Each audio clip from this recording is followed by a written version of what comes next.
শেষ গলার কাটা ফক্সক্রফট ততক্ষণে উইকেটে জমে গিয়েছেন দারুণভাবে।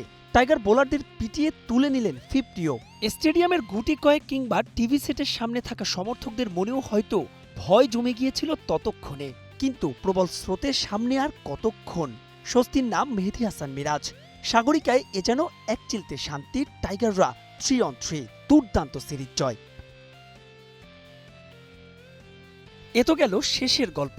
266 রানের টার্গেটে যতবারই উইকেটে থিতু হয়েছে ব্ল্যাক ক্যাপস, ততবারই আঘাত হেনেছে বাংলার বোলিং লাইন আপ। হেনরি নিকলসকে যেভাবে ফেরালেন মোস্তাফিজ, মনে করালেন তার জন্য কেন এত উন্মুখ প্রতীক্ষা। সিরিজ জুড়ে গতি আর বাউন্সে নাহিদ রানা প্রতিপক্ষের জমদূত। উইল ইয়াংকে মাটিতে নামিয়ে উইকেট নিলেন আদায় করে। ক্যাপ্টেন্স টু ক্যাপ্টেন্স ব্যাটেলে ল্যাথামের হন্তারক মেহেদী হাসান মিরাজ। এরপরও যে চেষ্টা করেনি নিউজিল্যান্ড তা কিন্তু নয়। 50 তোলা নিক কেলি, কাটা মোস্তাদ নিরীহ স্লোয়ারে। লিওনেক্স স্মিথরা চেষ্টা করেছেন, তবে ফিজ দুর্ভেদ্য।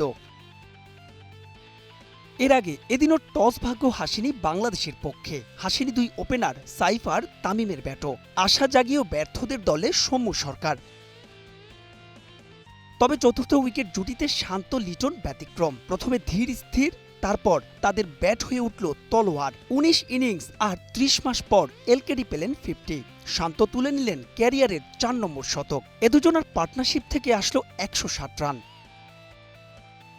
তবুও বাংলার স্কোরবোর্ডের রানটা যে 270 পার হলো না, তাতে অবশ্য 33 রানে আনবিটেন থাকা তাওহিদ হৃদয়ের দায়টাও কম নয়। শেষ 2 ওভারে ঠিক কী কারণে মোস্তাফিজকে দিয়ে 5 বল খেলিয়েছেন তিনি, তার ব্যাখ্যা হয়তো হৃদয়ই ভালো দিতে পারবেন। অবশ্য সিরিজ জয়ের দিনে ওসব কেই বা মনে রাখে।